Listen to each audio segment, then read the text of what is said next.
আমরা পেপার পত্রিকায় দেখছি যে লুট হয়েছে। তো আমার মনে হয় আমি আজকে এসে দেখে যেটা মনে হচ্ছে ইটস মোর দ্যান লুট, এটা হরি লুট।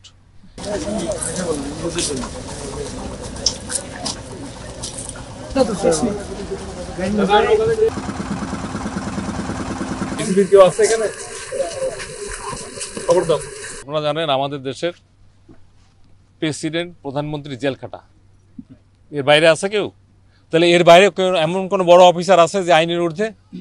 এইটার সাথে জড়িত সে যেই হোক খুঁজে বের করে আইনের আওতায় নিয়ে আসা হচ্ছে।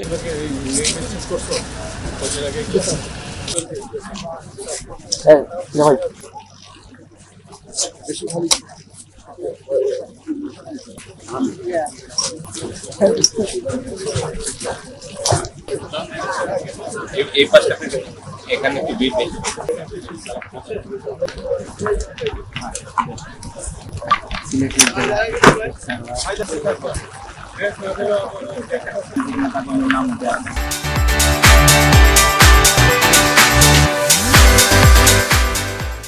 আজকে থেকে যেটা হয়ে গেছে সেটা তো আমি কতটুকু কীভাবে ফেরানো যায় সেটা তো তারা ব্যবস্থা করতেছে, আশেপাশে থেকে রিকভারি হচ্ছে।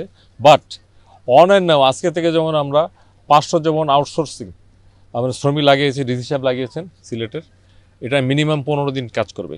এইটার তো একটা কস্ট আছে, এটা আমরা মন্ত্রণালয় থেকে পাঠিয়ে দেব।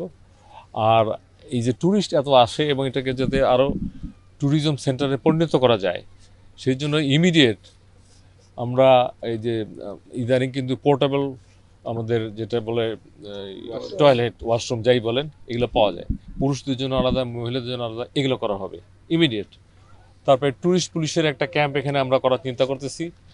তারপরে আমাদের ব্যাটালিয়ন আনসার একটা ক্যাম্প এখানে করার চিন্তা করতেছি। আর যেহেতু আপনারা জানেন বর্ডারের 5 মাইল এইটা হলো বিজিবি দেখে, যে বিজিবি এত কাছেই একটা ক্যাম্প আমি দেখতে পাচ্ছি, সুন্দর একটা এখানে বানানো আছে, তাদের সামনে এত বড় একটা ঘটনা ঘটলো এবং একদিনে না কয়েক, এটাকে এই ধরনের সম্পদ এইভাবে দেশের সম্পদ, রাষ্ট্রীয় সম্পদ, জনগণের সম্পদ এইভাবে 2-4 জন অথবা কেউ কে বা কারা নিয়ে গেছে, এটা আমরা তদন্ত করে তো নাম পাচ্ছি। সে যেই হোক আমাদের দেশের যত বড় অফিসার হোক এটারও কিন্তু ব্যবস্থা নেওয়া হচ্ছে এবং নেওয়া হবে।